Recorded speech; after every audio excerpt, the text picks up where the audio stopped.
All right, you're alive. All right, guys. Woo, week 5? Yeah. Week 5 this week. Is everybody keeping up reasonably well? I know some of these people are like, I got halfway through, or I got this way through, or did you get all the way through? Is that what you're saying? No, I read ahead. Okay. That's what I Well, that's okay. That's okay to be ahead. No shame there.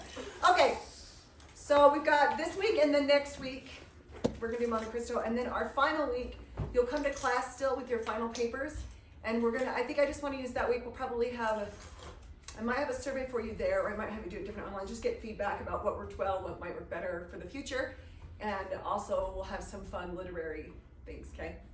It might be a shorter class next week, but that'll be fun. Okay, so let's get into this. Week 5, the Count of Monte Cristo. Only 10 chapters this week, but boy, did it cover some plot line, right? Seriously? Well, is that 3 sandwiches I see? It's amazing. All right. So first of all, I get into the progress of the Cavalcanti Jr., okay? So we get into this situation with Danglars and Fernand. So let's review. We went over this last week, but there are several big important things that happened since. So Danglars and Fernand, we have Eugenie Danglars, who's engaged to Albert de Morcerf, who is the son of Mercedes and Fernand, right? But Fernand has this sort of alias that he goes by, okay? So that's why it's confusing, but that's who that is. Danglars would rather see Eugenie end up with the rich Benedetto Andrea Cavalcanti, and I put all 3 names there because they sometimes call him Benedetto, Andrea, and Cavalcanti, so that makes it exciting. Who is, as we discussed last week, is not covered in this like abridged version as much, is actually the illegitimate sort of love child of Villefort and Madame Danglars before she married Monsieur Danglars, okay? So the Count advises Danglars to look into the history of Fernand and the Ali Tebelin, who's the Pasha of Janina, okay? So whatever the plot happening between the Count of Monte Cristo and Danglars, it's clear that Eugenie and Albert are not in love, right? Who does Albert love? Do you remember? I didn't bring my cheat sheet. I don't remember Alex. Some other girl. Some other girl. He loves He the loves someone who 14-year-old boy. That's right. Bethel. Who does Eugenie? Does she love someone? Does she love him? That kind of evolves over time. Isn't she like all? Yeah, they're like, they're on yeah, my desk. they're like So, step I have the guides. Thank you. Okay. But regardless, it's not each other that they have eyes for, right? Holly, so is Eugenie Danglars marrying her stepbrother? Because they want her to marry like the prince guy who will love to the day, so or yeah. Yes, but they don't know that. Oh, that's so concerning. So yeah, it's a little, and it's less that Eugenie wants to marry him, and it's more that Danglars thinks that this would be a profitable match. Doesn't know it's okay. Yeah. So yeah, it gets messier and messier. But the guy knows, right? So messed up. He knows. The fiance knows? Yes, he Yeah, knows. okay. So he's in cahoots with the Count of Monte Cristo and is very much in, elbow deep in the plot of revenge on all of this, okay? So I don't think our relationship's gonna go far, is the point. Okay, thank you very much. My cheat sheet just in case. Okay, See the revenge. yes, Albert and Eugenie, yeah, in your abridged version, that's all you know. They don't really care for one another. So here's a conversation between Danglars and his wife. If Monsieur de Morcerf should happen to come, he will find Monsieur Cavalcanti in a room where he, Eugenie's intended, has never had permission to enter. In other words, Eugenie and Andrea, or Benedetto, are sitting at the piano together, right? And Mrs. Danglars comes downstairs and sees this and goes, we've never actually let Albert go into that room with her and hang out like that, and now these two are cozied up at the piano. If Albert walks in, what's he gonna think, right? And to which Monsieur Danglars replies, oh, he will not do us the honor of being jealous of his betrothed. He does not care enough for her. Besides, what do I mind if he is vexed or not? Okay? So even her father is aware that this is not a marriage of love. And then Albert does enter the room and asks after Eugenie. And at the present moment, she's at the piano with Monsieur Cavalcanti. Albert remained calm and indifferent. Okay? So it's clear that these two don't really care about this marriage, this engagement. There's not a lot of hearts to be broken here. And then Danglars says to the Count of Monte Cristo, "You gave me excellent advice. There is a long and terrible history connected with the two words Fernand and Janina." So, as you recall, the Count of Monte Cristo said, if you don't want them getting married, then you're going to have to find a reason. So I would suggest you go look into this situation that Fernand was involved in years ago and see what you can dig up. And did he find something? Yes, he did. That's what the next several chapters are going to cover. Okay. Hades' story is crazy. Hades' story is crazy, isn't it? It is long. Did you guys expect that? She's kind of this quiet side character. Did you expect that huge story? Yes. Yes? Some of you maybe did. I didn't. Kind of made up for her dialogue. Well, we finally get to see her as less of kind of a side character and more of this heroine in the story. Okay. So, there's a conversation that takes place between the Count of Monte Cristo and Albert. We're kind of catching up details, and then I'm going to have some questions here. To which Albert asks the Count, "Tell me, how did such a princess become your slave?" Haiti. Oh, I think so. What's the question? Didn't Albert like Haiti? Did you watch a movie version? No. Oh, okay. No, but in a movie version, there's one that's like that. Oh, Interestingly really? enough. That's why I asked. Tell me, how did such a princess become your slave? To which he responds, "Do you know the history of the Pasha of Janina, of Ali Tebalin? Surely. She is his daughter. I was passing through the market at Constantinople, and I bought her." Okay. So let's summarize then what happens. I didn't go through all of Hades' story. If one of you just maybe be thinking about if you feel like you could summarize it for us, because I think it'd be good to go over it, but I didn't want to take 20 minutes it'll take to go through the whole thing. So basically, the Count says he'll introduce Albert to Haiti, but first Albert must promise not to tell anyone that he's met her, and not to tell her that his father served hers. They go to her apartment, and the Count introduces her as the daughter of the Ali Pasha of Janina.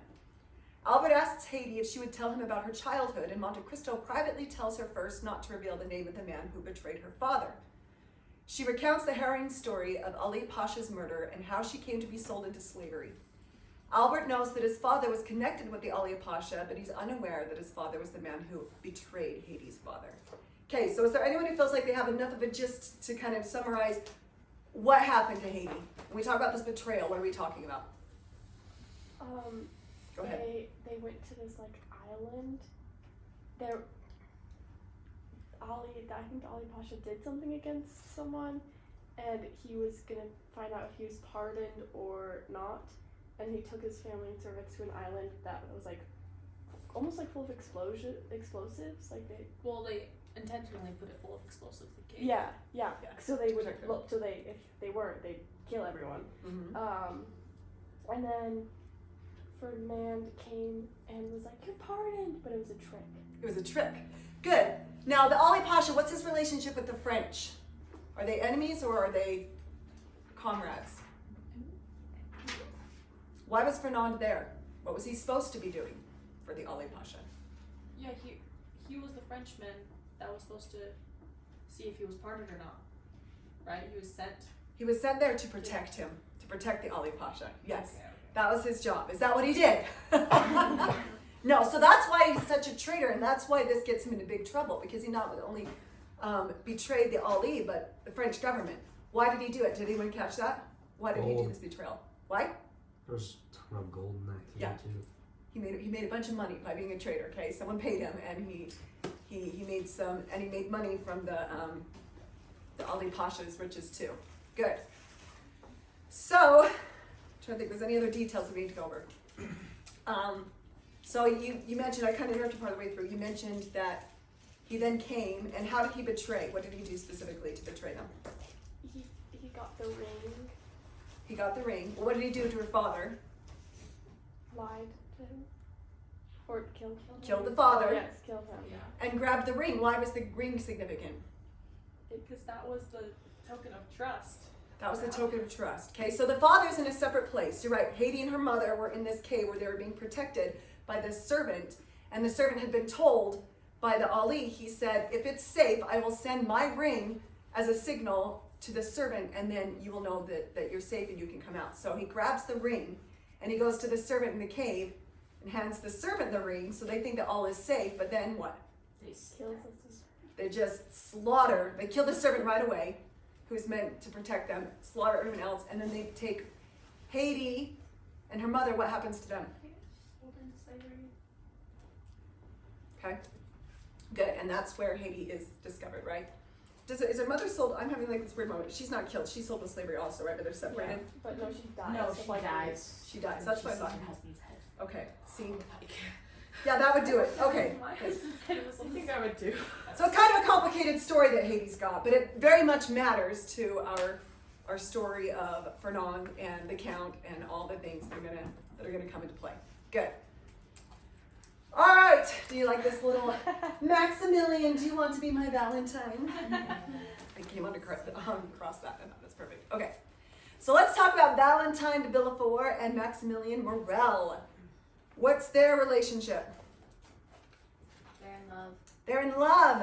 What's the reason that that's a complicated process? She's engaged to friends, and her mother is evil. And her mother- Do they know that yet? No. Well, Well, I feel like we know Mortier- it, but they don't. they vibe it out, but they don't know for sure. We'll talk about that. The audience is always the smartest person in the story. We talk about that too, because Dumas makes us feel smart. Okay, so we are saved, Valentine cried. Saved, repeated Morel, unable to believe such happiness. Who has saved us? My grandfather. How did he manage it, he asked. What means did he use? I will tell you all about it later, she said. When I am your wife. Now again, I would recommend maybe not buying into, marriages where they're like, I have a big secret, but I'm not going to tell you until we're married. Because didn't we see one of these earlier in the novel, and it was like, a little bit sus. This one is probably a little more safe, but we want to avoid that. Okay. So, this is that same chapter. Now, Madame Villefort is going to go to Noirtier, who is the grandfather of Valentine. Okay. Madame de Villefort goes to Noirtier and asks him to restore his fortune to his granddaughter Valentine. Quote, as the only one disinterested and therefore the only one who has the right to speak on the matter, Madame Villefort continued, I come to ask you to restore not your love, for that she has always had, but your fortune to your grandchild. For an instant, Noirtier's eyes hesitated. Evidently, he was trying to find a motive for this request, but was unable to do so. Noirtier sent for the notary the next day. The first will was torn up, which, what did the first will say, do you remember? That she didn't get an inheritance because she was marrying friends, and so his money would go to like charity and stuff. Yeah, so nobody was going to be left with anything, right? So he rips up that one, and a new one is made in which he left the whole of his fortune to Valentine. Okay, there's some subtle things happening here. Why does Madame Villefort want Valentine to receive the inheritance? Motive. So that So, Edmund if can Let get her Villefort's. Good, okay? So are her motives pure? No. Can Noirtier figure out why she wants this? No, because what level does it take for her to get anything out of this? Crazy one. What does she have to do in order for... Murder. This involves murder, and his brain doesn't automatically go to, well, she'll probably murder Valentine if I do this, right?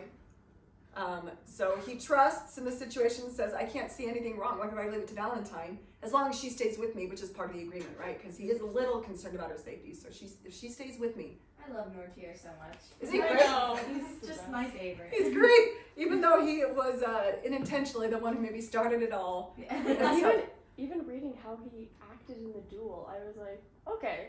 Yeah, it's much better than we originally meant to It's not like understand. straight up murder. Yeah, it wasn't Very like cold honorable. blood. Yeah. Tries It to was help him up. dueling, which, as we've seen in French literature, pops up a lot. Doesn't end well. Yeah, usually not. No. Okay, and then finally, in this chapter, we get not finally. Also, it was a big chapter.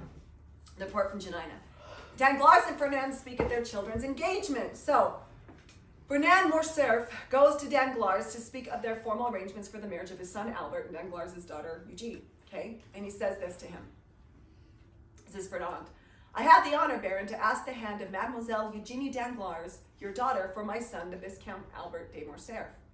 But instead of welcoming these words, as Morcerf had every right to expect, Danglars knit his brows and without even inviting the Count to take a seat, replied, before giving you an answer, Count, I must think the matter over.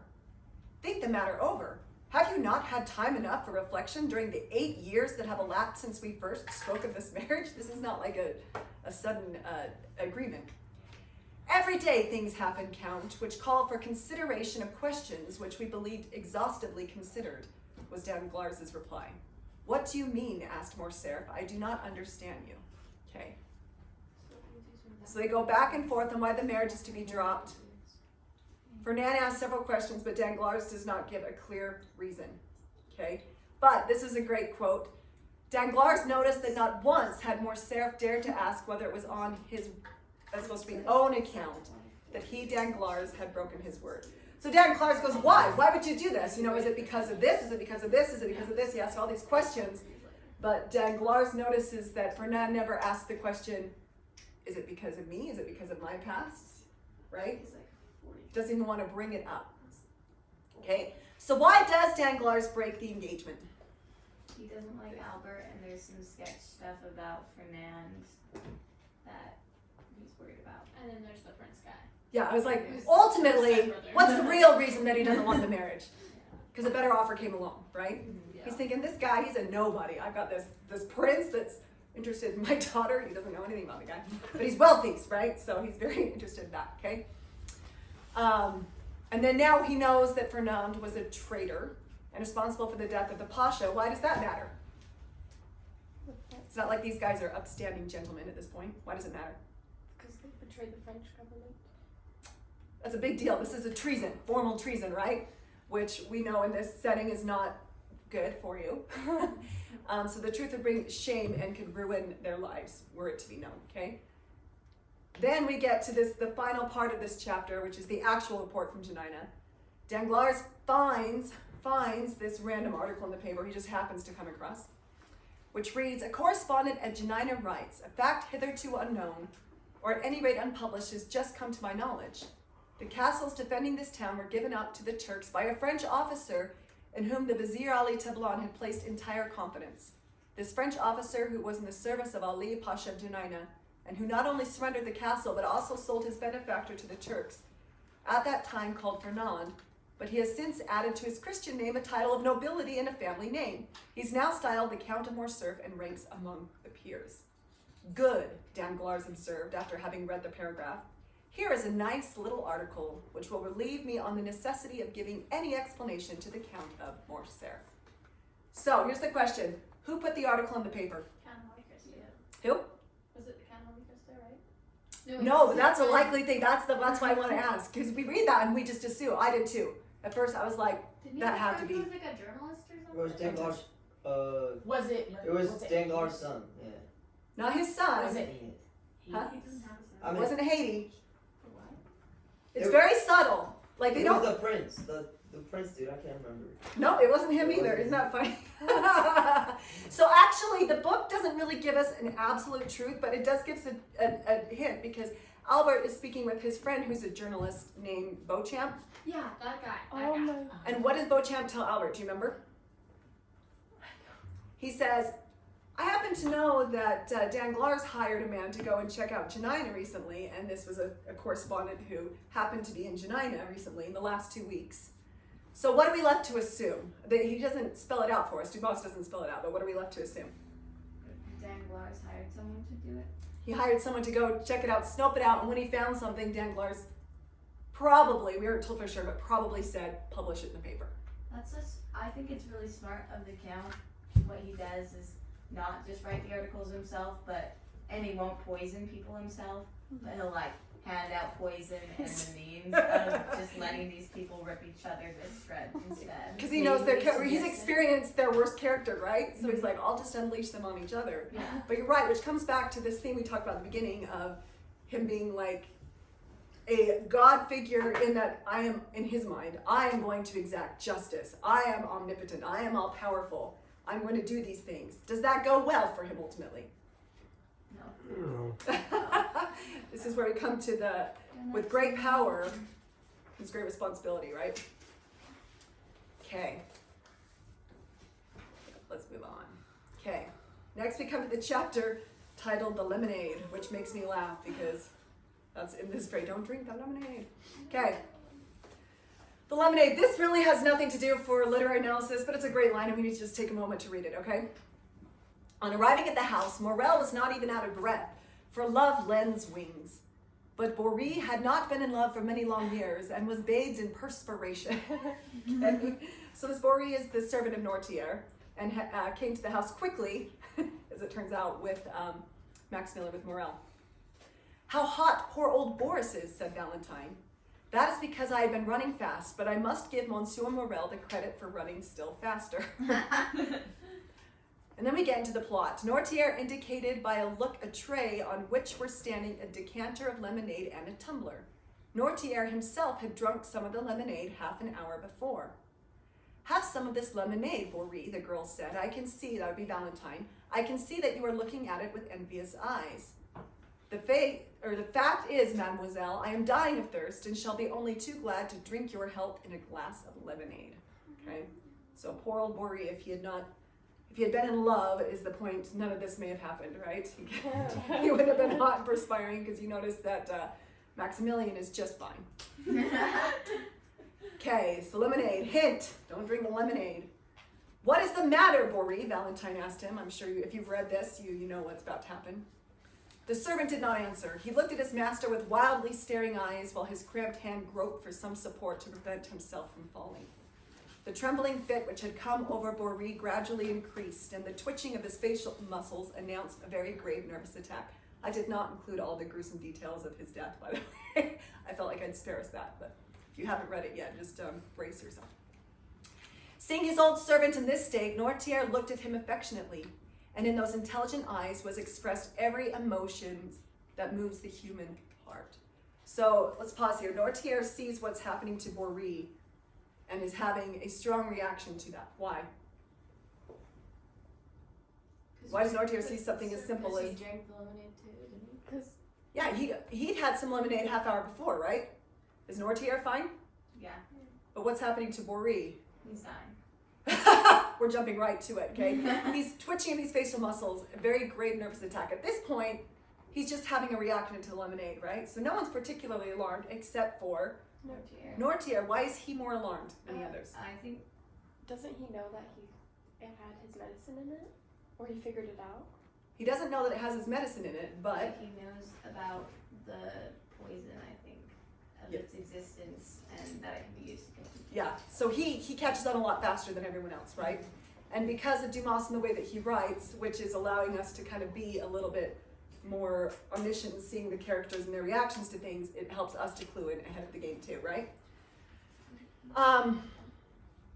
What is the matter with me? I am ill. Oh, this just breaks my heart. I cannot see. 1,000 darts of fire are piercing my brain. Oh, don't touch me, don't touch me. Nortier was burning with impatience and terror. His soul went out to help the poor old man, who was his friend rather than his servant. Okay. Yeah, it's pretty, this chapter is probably my least. It just rips my heart out every time, okay? So, do you guys recall which two people have access to what we can now assume is the red elixir or Bucine? There are two people in the house that have access to it. Who is it? Madame Villefort and the doctor. Madame Villefort and the doctor, yeah. Who is administering it to? Nortier. Nortier. Good. Why is the doctor administering it to Nortier? We'll read this in a second, but off the top of your head, you guys know why? He's sick. He's sick. He's using it medicinally, right? So Nortier's reaction to his servant being poisoned is one of compassion and love. So, do we assume that it's Nortier that's done this? No. No. So this is one of those places where Dumas allows us to kind of jump ahead of the characters in the story. Now, let's talk about this reaction as opposed. Think of Nortier's reaction as opposed to this one. The stairs were heard to creak as Madame de Villefort. Did I skip a quote? No. Okay. Were heard to creak as Madame de Villefort slowly came down them. This is where I'm confused. I thought I wrote this quote down. So Valentine screams to her mother and her stepmother and says, "Help! Bring your smelling salts. We need your help." Right? Pretty alarmed. And so this is her reaction. So she comes slowly down, holding in one hand a handkerchief with which she was wiping her face, and in the other a bottle of smelling salts. When she entered the room, her first glance was for Nortier, who, save for the emotion he naturally felt in the circumstances, appeared to be in his usual state of health. Then her eyes fell on the dying man. She turned pale as she saw him, and her eyes, as it were, leaped from the servant to his master. Madame de Villefort started. Monsieur Noirtier watched her with the closest scrutiny. So why did she, when she walked in the room, why did she first look over at Noirtier? She expected him to be the one dying. She thought he was the one that was going to need help. And she walked in the room, turned out he's in perfect health. And his servant, in fact, is the one who's dying. And she starts pretty hard, and Noirtier is the one who observes, and because he observes, we get to observe it, right? So, what has actually happened here? It's pretty sus. She tried to poison Noirtier so that Valentine would get all the money. So that Edmund could get all the other money. This is like a multi-step scheme, right, that she has of murder at this point. Is it going well for her? Nope. Okay, so then we call the doctor in. The doctor could do nothing to help Bory. Going over to Noirtier, he asked him, oh no, so I wrote Noirtier because I was just going on my brain. That would be Villefort. He asked him in a low voice, let's see, did Bory make the lemonade? Drink the lemonade, sorry. I was really putting this together quickly. Okay, did Bory drink the lemonade? Yes. Did you invite him to drink it? No. It was Valentine then, yes. Sorry, I'm right, this is Noirtier. It was Valentine then, yes. Who brought the lemonade into this room? Mademoiselle Valentine. Okay, sorry, I made that as confusing as I could for you as possible. Okay. So the doctor is questioning Noirtier, who he knows that this poison exists in the house, right? So he's trying to get down to the bottom of it. The person who brought it into the room was Mademoiselle Valentine. Do we think Valentine was responsible? No. Who does think she might be responsible? Dummy. The what? Dummy. The dummy. She couldn't tell right away. I mean, he it's a wasn't doctor. there when Come on. when the Madame de Villefort was slowly going down the stairs. That's true. Yeah, He he has wasn't none of there. that He walked in after the fact and sees this person's dead. Who brought the lemonade in? Valentine brought it in. Okay, so he's trying to make sense of this. Because Dumas has allowed us into this secret a little early before the characters are quite sure what happened, we get to be the smart people in this, okay? This helps us to engage in the story in a different way. So let's compare this to if this were Agatha Christie or some kind of a murder novel, Sherlock Holmes, something like that, a whodunit story, okay? How would this have been done differently? And do you think that Valentine might have been someone that you would have suspected? Yeah. Yeah, why? She has a motive. She has that will for her, That's so right. she has all that money. Yeah, that's a pretty condemning part, right? That's what I originally thought. The Villefort Madame was changing it for was to frame her, to give her a motive. So right from the get-go, you're like, I don't like this lady. This isn't this. Yeah, she changed it, and I was like, motive. There has to be motive. And unlike Noirtier, you went straight to murder, huh? Yeah. You're like, Noirtier was still too innocent to believe fully. I always go straight to murder. Yeah. Can't be sure with these people. Well, it's because Monte Cristo gives her the elixir too. She's the only one that has the elixir. It's like, oh well, Dumas wouldn't have just put it in the book for no reason. Yeah. So Villefort has to use it eventually. Perfect. So this is kind of a fun writing style. It's fun to pause and think about the fact that Dumas tells his story the way that he does ties us to what character? Who do we feel like we're experiencing the book with? Valentine. Maybe. I don't know. We're enjoying Valentine, but who's taking us ultimately on this journey? God. Edmund. Edmond Dantes, okay? Because we're seeing the story through Edmund's eyes, okay? And because Edmund is kind of in control of this, even though Edmund's not here in this scene, right? That's why it was a confusing question. He's not here in this scene, but does he kind of understand what's going to happen when he gives her the elixir way back when? Oh Yeah. He doesn't know it's going to happen exactly like this, perhaps, which, maybe if you're dealing with an evil woman who has access to people that you care about or good, that you would like to help, maybe don't throw a poison into the house, right? Okay, so that's what's interesting about this chapter is that even though Edmond Dantes is not there, we are still reading the book through his perspective. Does that make sense? Which is a really interesting way to write this book. So when Edmund is there, acting the part, we're of course caught up. But when he's not there, we're still caught up with Edmond and his plan and how things are gonna pile out. So very different from a mystery novel or whodunit or Sherlock Holmes or something like that, where the whole time you're basically looking for the least likely person. Like the person you like the best will inevitably be the murderer in the end, right? That's how those stories tend to go if you've read many of them. Particularly Agatha Christie. Okay. Let's go on. So, poor Bori dies an awful death, which shows us the horrible power of the red elixir when it is used for evil. Up to this point in the novel, we've seen the elixir used, right? Has it been a horrible, awful thing when it's been used? No, No. not till now. In fact, it's been the opposite. It's saved people from horrible death, right? By and large. By and large, okay? So now we're seeing the other side of this elixir, or this power to control life and death. Unfortunately, it landed on Bori, who was an innocent bystander, which shifts the meaning of this red elixir. Had this elixir killed someone, like, had Madame Villefort used it to kill her husband in this moment, would we have felt the same way about the situation? Why? Because he wronged Edmond Dantes. It would have been justice is served, right? This would have fit into Edmond's plot, that I'm going to exact justice, and Villefort's gone. Check the box and we could move on to the next character. But why does this one go so sideways for us? Why is this one so awful? Because we like Nortier and Valentine, and the servant is innocent, so we don't want him to die. Yeah. And And mom's really bad at killing people. Edmond Dantes, yeah. He doesn't always strike well. Good. Did you have a thought, Hazel? I was just gonna say because we like the servant. Everything we've seen with him has been a fun character. Yeah, and he's just a side character. You can almost relate to him as like just a person who walks in the room and bam, right? We haven't heard a lot about him up to this point other than that he sweats a lot when he runs. So yeah, having an innocent bystander get mixed up in this and get killed really shifts the meaning of the elixir in the story. So like I said, this is an example of the power of the red elixir falling into the wrong hands. But who put it in the wrong hands? Edmond, right? So who do we blame for this one? Honestly, I think both people are guilty. Tell me why. Tell me about that.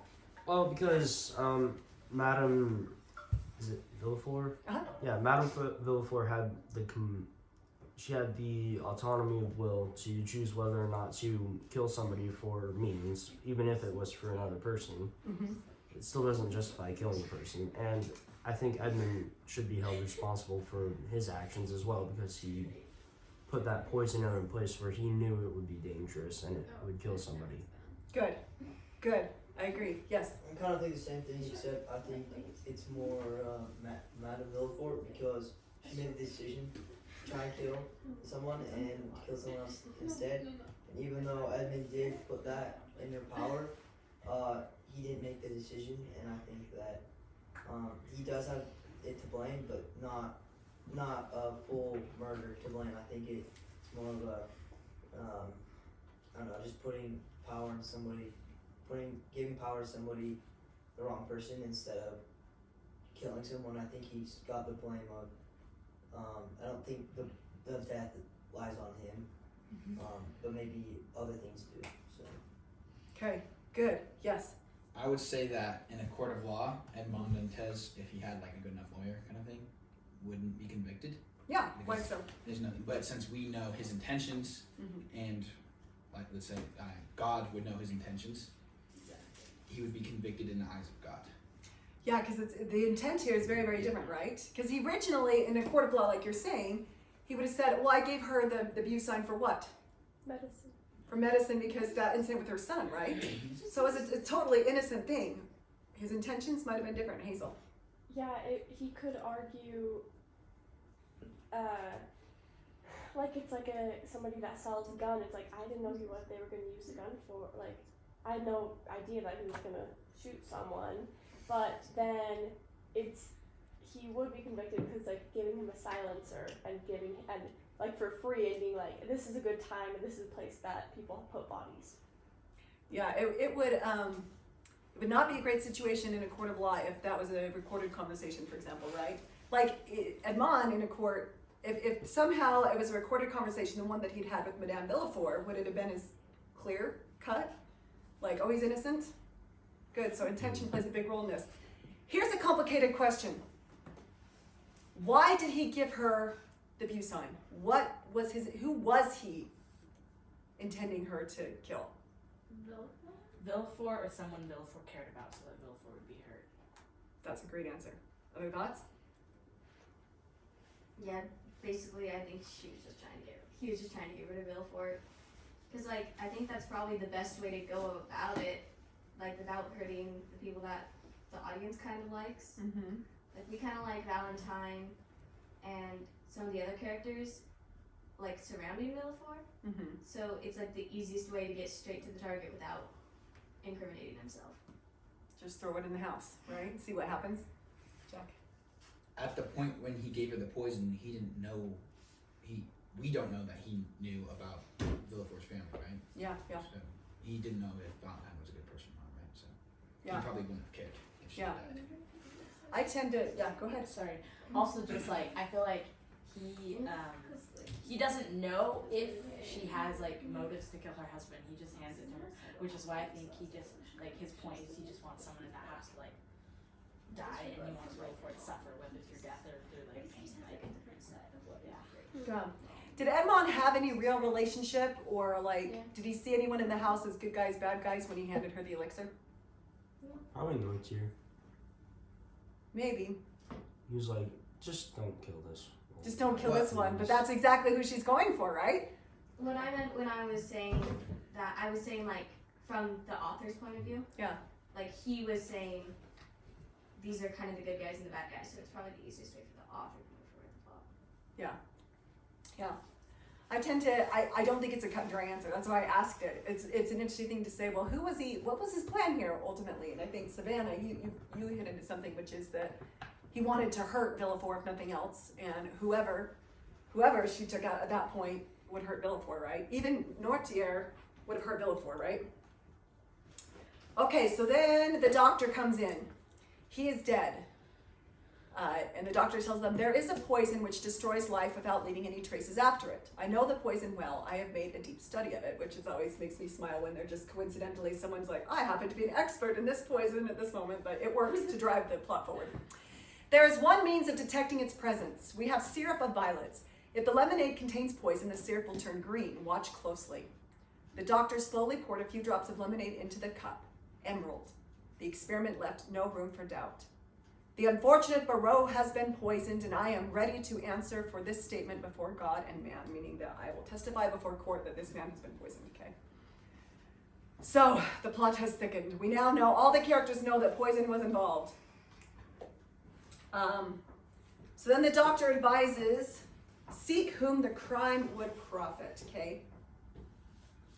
We know that Noirtier was intended to drink the lemonade.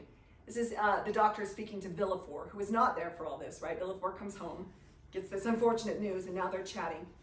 How was it that my father did not succumb? The doctor tells him, his system has become accustomed to this very poison. No one, not even the murderer himself, knows that for the past year, I have been treating Monsieur Noirtier with brucine for his paralysis, whereas the murderer knows that brucine is a virulent poison. Okay, so the plot thickens. So I don't think the doctor coincidentally knows about brucine, or however you say it. Yeah, I don't know, it's French, so I just fake it. Yeah, Stroke juice. stroke juice. You don't think he coincidentally knows about it? What do you mean by Yeah, that? I think he's kind of a specialist, because there are specialists for like bones and paralysis and that kind of thing. I Mhm. think this doctor specializes in whatever Noirtier has. Mhm. So Could be. I don't know. No, I think that's a good theory. If this is a particular doctor that's coming to treat him, that would make sense. Yeah, I mean, but it doesn't really help the plot along at all. So But it's an interesting thing to think. yeah. So we talked a little bit about why the doctor or people are jumping to the conclusion that it must be Valentine, right? Because seek whom the crime would profit. Unfortunately for Valentine, there's a few reasons beyond the will that she's highly suspect. You guys remember? It goes back earlier in the novel. Who else has died in Valentine's life? Her mother died at birth, but who died more recently? Wait. Wasn't it Grandma. Both of her grandparents, Yeah. right? Her grandfather died while traveling, and then her grandmother got there and died shortly after from a very, do you remember the whole situation where she said there's a ghost coming into my room? Oh yeah. Okay. That was probably not So the issue is the doctor is saying, Her grandparents are dead by basically the same cause. They died in the same way. She packed the medicine for her grandfather, which was sent to him. And then Valentine also prepared the draught for her grandmother when her grandmother was sick. She also grabbed the lemonade and then offered it to Barreau. She also had a great deal to gain because her grandfather just changed the will, leaving everything to her. Okay? So because of what we know, it's obvious to us that it's not Valentine, right? But we can understand why in another type of book or for those characters in this book. Valentine's a pretty highly likely suspect, right? Okay, let's shift, okay? So after this happens, the servants are ready to leave the house. Wouldn't you be? Can you imagine? Like people keep coming to the house and dying and there's ghosts and now someone else is dead. This is starting to become a pretty regular occurrence. The servants say, "We wish to go because death is in your house." And in spite of all persuasions, they left, expressing their regret at leaving such a good master and mistress. Above all, Mademoiselle Valentine, who was so good, so kind-hearted, so gentle. On hearing what the servants said, Villefort looked at Valentine. She was weeping, and the sight of her in tears filled him with deep emotion. He looked at Mademoiselle de Villefort, and strange to say, he seemed to see a fleeting but grim smile pass over her lips like a meteor passing ominously between two clouds in a stormy sky. Now we just have to take a minute to appreciate Dumas's writing there, okay? That description is amazing. Can you picture it in your head? The ominousness of a meteor passing through two clouds in a stormy sky. Solid writing, okay? So second of all, who else is keying into the idea that perhaps Mademoiselle Villefort isn't such an innocent woman after all? Villefort himself, right? He's thinking, I know my daughter, I know my wife. And so he's looking over at his wife, and she in that moment is like maybe not doing so well with her poker face, right? Particularly compared to Valentine, who is visibly upset. Mademoiselle Villefort, I thought this is such a great, I don't know if this is from that chapter in the book, this is from an illustrated edition. That's a pretty good, like, stormy sky meteor look. Okay. So perhaps she's not so innocent after all. Okay. Then we come to the trial. What is the trial? What's happening? Who's on trial and why? Fernand. Fernand, why is he on trial? Because he killed the other dude. Because his treasonous actions are now out in the public, right? He's not well liked, he's not popular, and he's now being put on trial for his business with that. Okay, so Fernand gives a very different story from the one that we heard earlier from Haiti. I didn't write it out, but let's just review because it's kind of a fun comparison, okay? So Fernand's on trial and says, it says here on page 322, the Count commenced his defense in a most eloquent and skillful manner. He produced evidence to show that the Vizier Janina had honored him with entire confidence up to his last hour, the best proof being that he had entrusted him with a mission to the Sultan himself, the result of which meant life or death to him. He showed the ring with which Ali Pasha generally sealed his letters, and which he had given him as a token of authority, so that upon his return he might gain access to him at any hour of the day or night. He said his mission had unfortunately failed, and when he returned to defend his benefactor, he found him dead.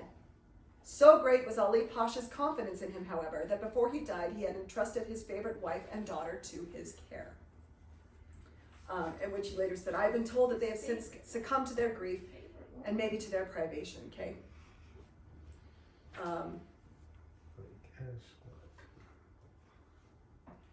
Okay. They disappeared, and he's like, I assume that they're now dead. That's a little bit different from the story that Haiti gave us, right? So now we have an issue. We have two witnesses saying two very different things. So what, in a court of law, what do you do with that? Nothing. Unless you get another witness. Unless we get another witness. So who comes into the scene now? Haiti. Haiti's going to come in as a surprise witness to testify against Fernand. To which, and you have to imagine, this is the man who killed her parents, right? And she's looking at him for the first time and being able to really talk to him. She says, you do not recognize me, she cried. Fortunately, I recognize you. You are Fernand Mondego, the French officer who instructed my father's troops. It was you who surrendered the castle of Janina. It was you who stabbed Salim, that's the servant that was protecting them. It was you who sold my mother and myself to El Corbier. Murderer, murderer. Your master's blood is still on your brow. Look at him, all of you. And then Fernand plays the fool by going to wipe his brow off. And so like, it's still on your brow, and he immediately goes up and wipes his brow. A little condemning, buddy. didn't look well. Haiti also goes on to identify a scar on his hand, and Morcerf is found unanimously guilty. Okay, so that's kind of the end of his justice to Morcerf in that moment. But now someone's not happy. Albert is mad because Morcerf is his father, and he's now ruined his reputation, right? And so he goes after Danglars, who he knows is connected to this whole ordeal. And Danglars tells Fernand that it was the Count of Monte Cristo who persuaded him to write and inquire about the matter. So now Albert feels betrayed by Monte Cristo, who, if you recall, Monte Cristo is the one who saved him in Paris when he was kidnapped. Or not Paris, in Rome when he was kidnapped. So he's had a great love for Monte Cristo, right? Up to this point. At this point, Albert realizes that there could be no doubt that it was all a premeditated plan and that Monte Cristo was in league with his father's enemies. So not a great situation. So what's Albert going to do with this highly emotional realization? How about a duel? What the French all do, right? Okay, so he's been insulted and very much to the time. He goes and talks, well, first he goes and he talks to his mother, Mercedes, about the Count. And Mercedes, if you recall, what's her feelings about the Count of Monte Cristo in general? How does she feel about him? A little bit suspicious. Wary, suspicious. She has her own concerns, right? So when he goes and says, it turns out it was the Count of Monte Cristo that ruined our father, she's not surprised and is nervous. So then Albert goes on to confront Monte Cristo himself. When confronted, Monte Cristo shows a crack in his calm demeanor. Up to this point, he's done really well wearing kind of the mask of this person that just kind of rides through with his enemies and says things and is manipulating things, but doesn't show a lot of emotion, right? But here we see Monte Cristo, the things start to crack as things are falling apart. Tell me not such things. I would make Fernand suffer, okay? He's now starting to show his cards a little bit. At which point Albert challenges Monte Cristo now to a duel, which we spoke of as very French of them. In fact, War and Peace was written in France during a similar time period, Russia and France. And there's lots of duels in there too. It sounds wild, but this was considered very normal and very dignified at the time. A law-abiding agreement was a duel, so. Get sticks and try to kill each other to resolve Yeah.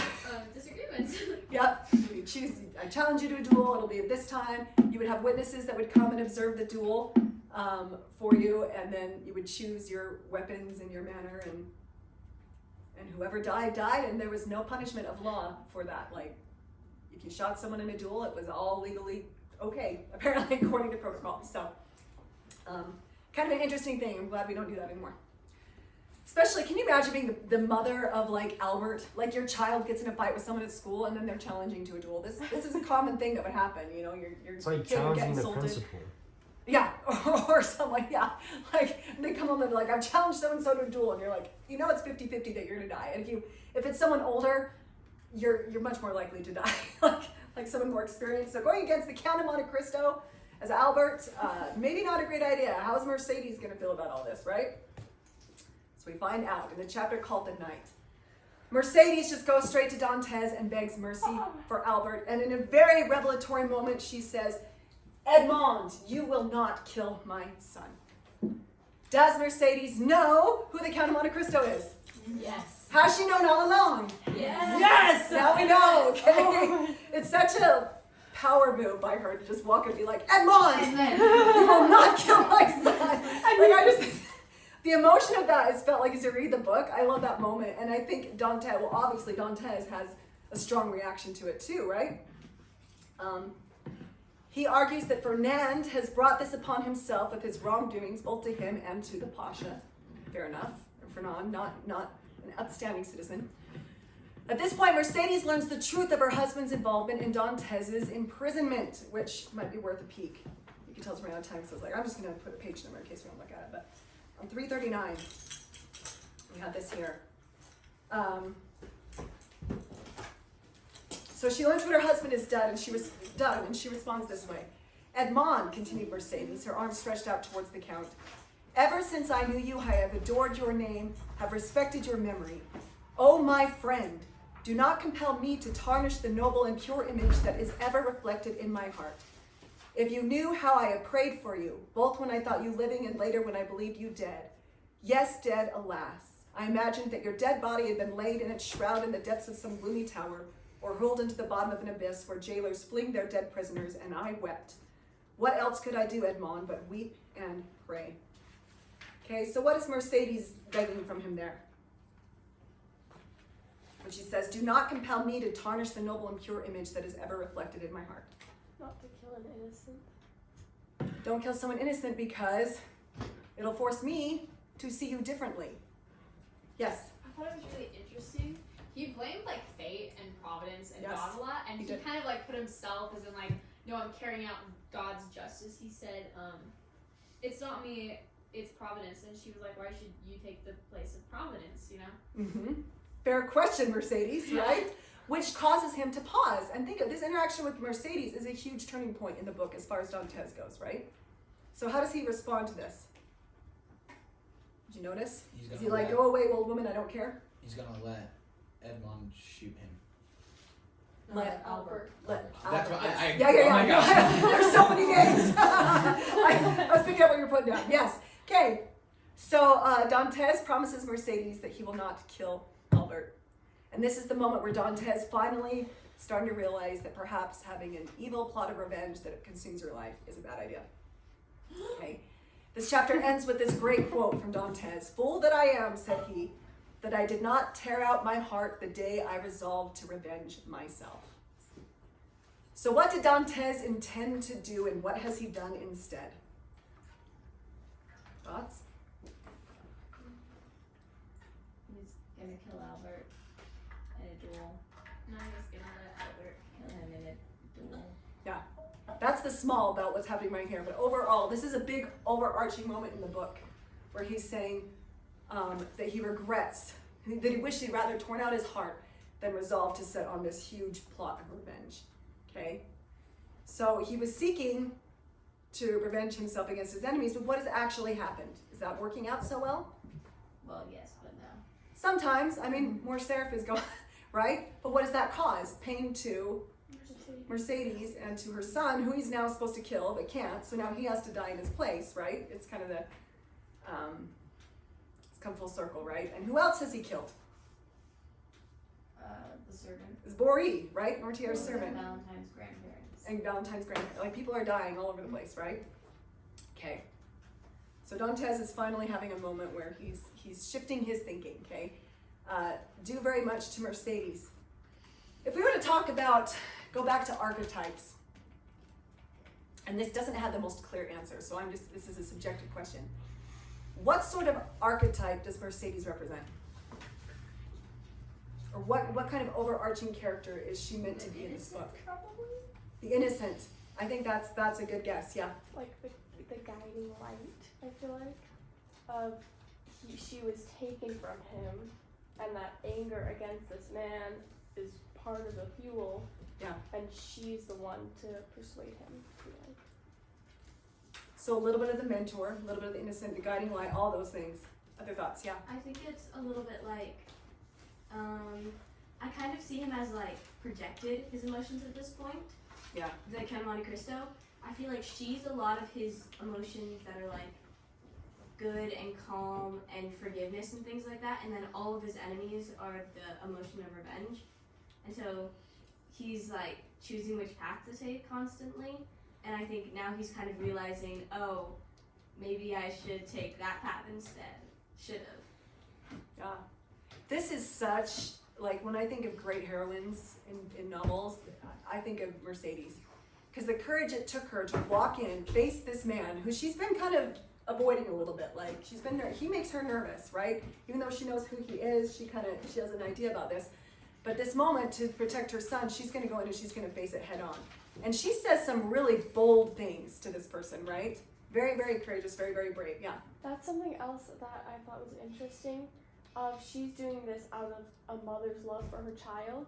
And earlier in the book, I feel like it might have been Madame Villefort. Yes. He was talking to her like even a mother's love wouldn't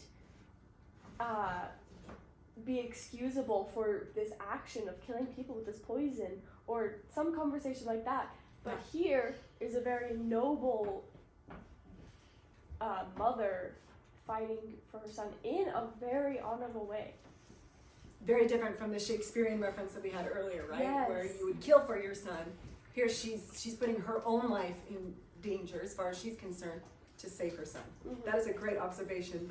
You could write a paper on the mother-child relationships in this book and come up with something really interesting, I think. Great, Hazel. Other thoughts before we move on? It just reminds me of the story of Esther a little bit. I thought the same thing. That's exactly what I thought when I was reading it. It's a really interesting, and Dumas probably, there's a lot of Shakespearean, mythical, we have the Arabian Nights thing, and then there's a lot of biblical things in here too, and so I think some of that is possibly with intention, but even if not, we can get lessons from the books besides what the author specifies. Okay, we have just a few minutes left. Let's talk about the duel. So Dante's plots of revenge are ruined by one factor that he missed, his love for Mercedes. So let's talk about in this next chapter. It says, then his plans were frustrated at the 11th hour. Through no action on his part, now just as his schemes for revenge were materializing, he must relinquish them forever, solely because he had not reckoned with one factor, his love for Mercedes. Right, this has completely derailed his great Batman scheme. And page 344, as for Monte Cristo, his head was bowed, his arms hung listlessly. He was crushed under the weight of 24 years' memories. He was not thinking of anyone around him. He was thinking of the courageous woman who had come to him to crave her son's life, and that is crave. And I don't know why they phrase it that way, but I double-checked it twice, unless our book has a misprint. I underlined the stuff that you cut out at the end. I was like, that would forever kill the young man's love for her. So he doesn't love Mercedes anymore. Sorry, Albert. Oh, okay. He's a courageous woman who had come to him to crave her son's life. He had offered her his, and now she had saved it by confessing a terrible family secret, capable of killing forever the young man's love for her. Oh, Albert's love for Mercedes. Albert's love. For Mercedes, not Mercedes. Don Edmonds for Mercedes. Yeah. Yeah, that's kind of a confusing way of putting it, isn't it? Okay. So then we come into the revenge, and let's just talk about what happens here. This is the last chapter.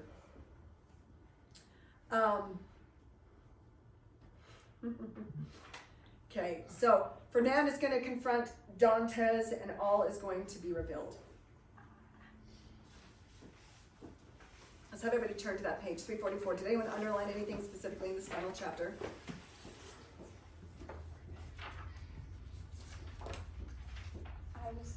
Both Mercedes and Albert were like, screw this place, and left, and they didn't try to say goodbye. They think they saw the father, but they quietly packed up and left. Good, yes. So what happens at this moment to Fernand? He's in trouble, he's going to jail. Are they there to support him and love him? No. They're like, peace out. We are headed out of here, we are done with you, end of this whole situation. And then Monte Cristo is going to confront Fernand on page 350. Fernand, cried Monte Cristo, I need but mention one of my many names to strike terror into your heart. But you guess this name, or rather you remember it, do you not? For in spite of all of my grief and tortures, I show you today a face made young by the joy of vengeance, a face that you must often have seen in your dreams since your marriage with Mercedes. With head thrown back and hands stretched out, the general stared at this terrible apparition in silence. Then, leaning against the wall for support, he glided slowly along it to the door, through which he went out backwards, uttering but one distressing and piercing cry, Edmond Dantes. I thought it was interesting that Ferdinand revealed that he knew Sinbad the Sailor was also, I don't know how he learned that, but that is also the Count of Monte Cristo. And then Edmund Brandon did a costume change. we lose a lot of the characters in this abridged version. He actually, before he comes back to like this huge revenge plot, he's character after character after character in the book as he's gathering like Haiti and all these different characters, Conti. He takes on different personas. And it's funny because even in some of the movie versions that he like puts on a mask, and it's funny, he'll be in front of the mirror and he's putting on the mask and it looks like a mask, and then he turns around and it's like a regular face. Like that these masks were so good, but it could be a metaphoric mask, but he was, taking on this other character. But good, thanks for pointing that out. So Albert and his mother are leaving. Did I see another hand? No. Albert and his mother are leaving. Albert says, have courage, mother, come away. This is no longer our home. The words died away and the steps were lost in the distance. The general drew himself up, clinging to the curtains with clenched hands, and the most terrible sob escaped him that ever came from the bosom of a father, abandoned at the same time by his wife and his son. Neither Mercedes nor Albert's heads appeared at the door to take a last farewell of the deserted house, or to cast on the abandoned husband and father a last look of farewell and regret. At that very moment when the wheels of the cab passed under the arched gate, a report was heard, and dark smoke issued through the glass of the bedroom window, which had been broken by the force of the explosion. So what happens here? Oh, this explosion. Well, what's this explosion that happens? Did you even catch it? Fernand is in despair. Yeah, did he kill himself? Yeah, so Yeah. he shoots himself. Suicide, right? Yeah, Oh. yeah, suicide. Okay. Which How big of a gun was it? If it blew the I don't windows know. out? I don't know what kind of guns we're working with. Then I'm not great on gun history. Maybe he blew himself up with like barrels of powder or something. Just hidden in his room, like. Yeah, Wait, what is the? Barrels of powder. It's and- 351. It's on 351. It's the very last paragraph of the chapter before. I thought it was Yeah. interesting. Many times when the Edmund's enemies are being really pitiful, he like feels bad for them, even though he has a reason to hate them. But it's interesting. It makes him more likable because as the audience, like me, I'm like, oh, this is a fictional character and he's the bad guy, so Yeah. I don't feel that bad. But like, it does a good job of making him so likable.